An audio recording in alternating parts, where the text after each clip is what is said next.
Здравейте, приятели!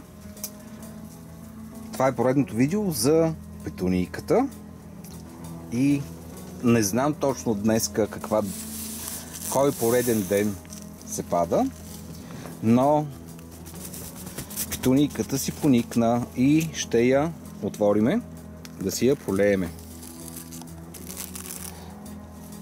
Ето по този начин разпечатвам самата тъвичка.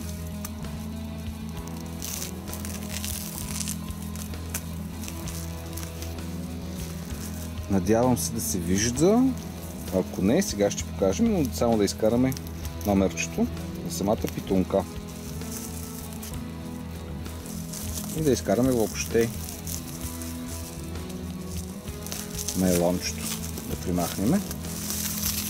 Оп. Така.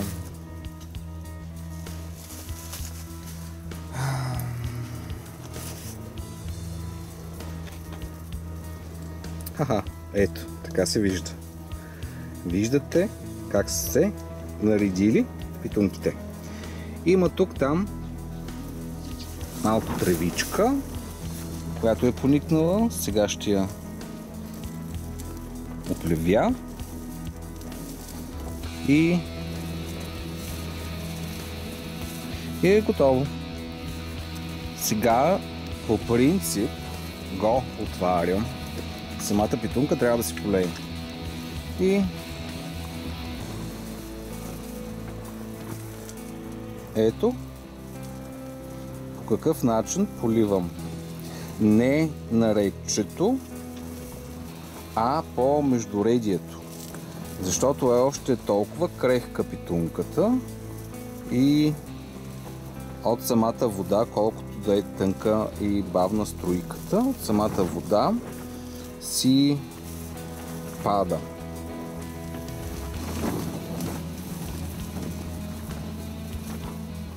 Така, по краищата.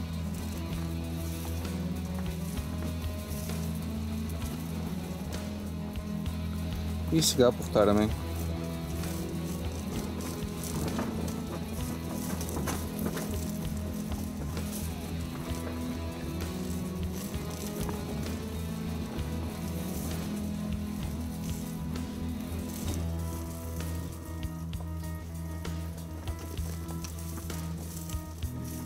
Нежничко, лекичко се полива, за да не се травмират самите растения. Така, сега това нещо е достатъчно за момента. Това е питунка номер 1. Това е питунка номер 1. И ще напръскаме отгоре. Така виждам, ето тук още една тревичка, която трябва да се махне.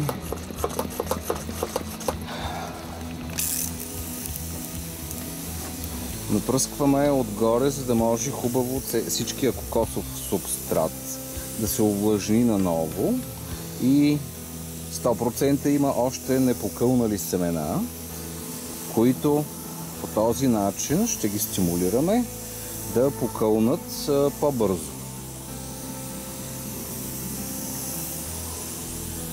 Така.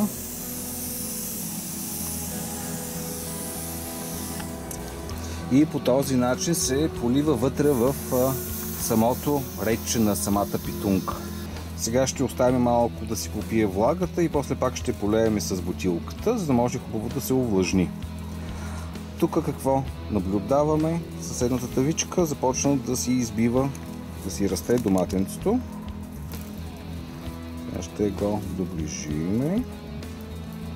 Надявам се да се вижда.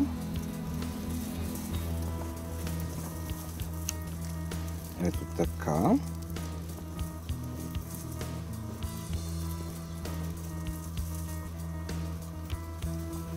Виждате и самото доматенце си избива. Малко. Даже това нещо с нощи преди да се пребера, включих си крушките, нали, да си свети, да се топли и видях, че започнаха да излизат самите доматенца. Това е Big Beef сорта Big Beef, не сорта хибрид, който е поникнал. Оказа се, че той никне най-бързо от всичките, което не е лошо. Всъщност,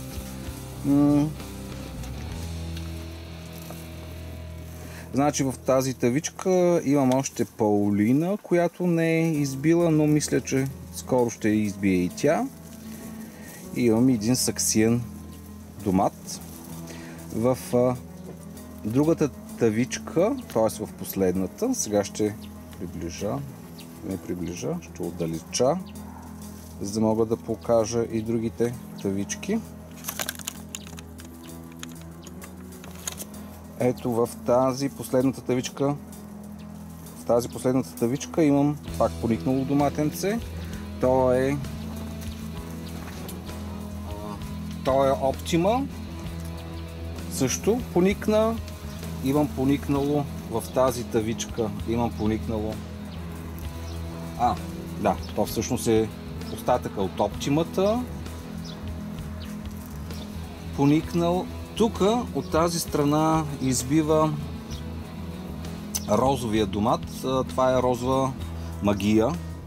А това е розовия блян. Той още не, но по-малко и той ще избие. Но от тази част се виждат самите доматенца как се избиват. А там Optimата си е много добре. Като разсад. Надявам се скоро и другите да поникнат. Ще видим. Така, сега да се върнем към питунката.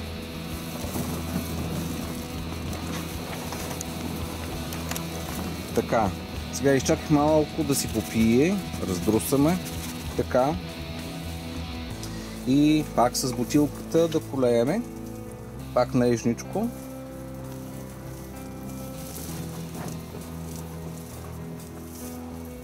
Внимателно, нежничко се полива, за да не се нараняват самите крехки растения. Не в самия ред, а по междуредието.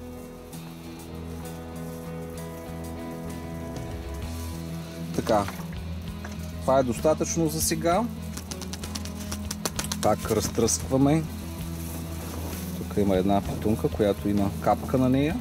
И сега ще си го опаковаме пак наново. И по този начин ще си стои още няколко дена.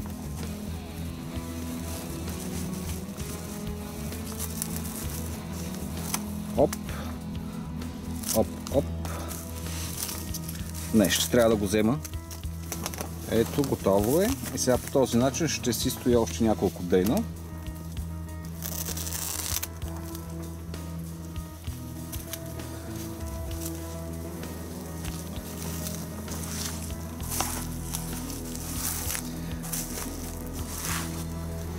И ето номерчето.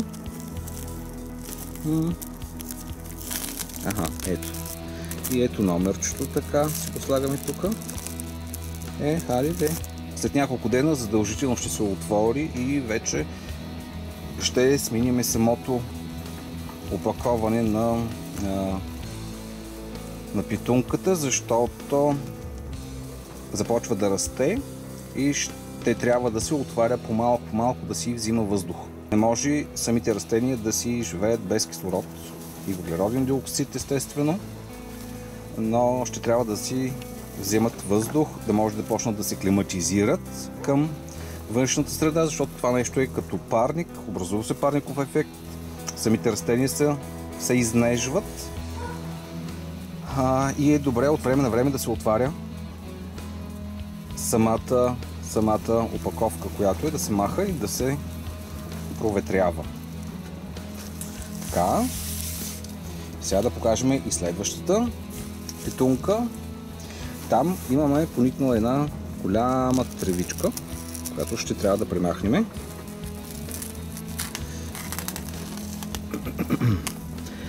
Тук е малко по-бавно поникването на самите питунки. Просто да ускубиме. револяка. Така. Оп. Оп. И сега ще покажа, че и тук имаме напредък. Само да премахна нейлончето.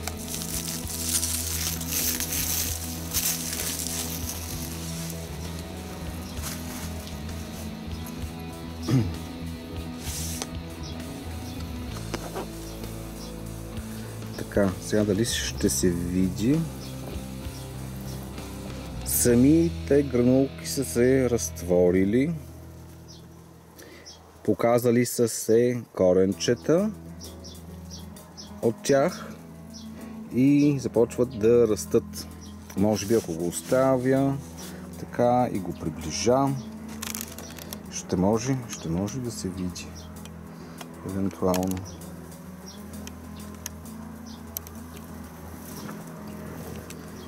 Виждате ли? Сега ще покажем така. Това е върха на питунката, тук е коренчето надолу. По същия начин, опа, тази не, по същия начин е ето тази. Тук тази се виждат вече листенца. Сега защо го отварям това нещо? Задължително искам да го пръсна с водичка, за да може да мога да помогна на самите гранулки да се разтворят по-бързо. Желателно е да се направи това нещо. Влагичка си има, така като гледам, но все пак ще минем един път с водата, с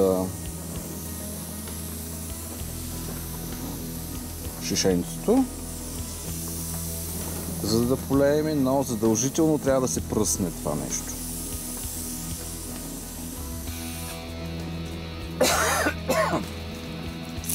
Влагата спомага разрушаването на самата гранулка и по този начин се пониква по-бързичко. Така, всъщност това е поливане, един вид поливане. И ето с шишенцето, така набързо, така минахме, поляхме. С шишенцето това е напълно достатъчно, няма смисъл повече да се полива. И сега пак наново се запечатваме на тази питунка, която е гранулираната. Ще трябва да стои малко по-дълго, отколкото другата, защото още не са се образували достатъчно хубави растения. Тя сега в момента кълне. Така пак ще го взема, защото не е удобно. Така, ето и тази опакована. Така хубаво си оплътняваме. И тази вече е опакована. Значи тая може би ще стои още една седмица, а онази може би още 2-3 дена. И ще трябва да почне да се проветрява. Това беше всичко от мен, приятели. Благодаря ви, че ме гледате. Абонирайте се за канала, поставяйте лайкове, дизлайкове, кой каквото иска. Споделяйте видеята, бъдете живи и здрави и творете красоти. Това видео е направено специално за канала Моята умна ферма.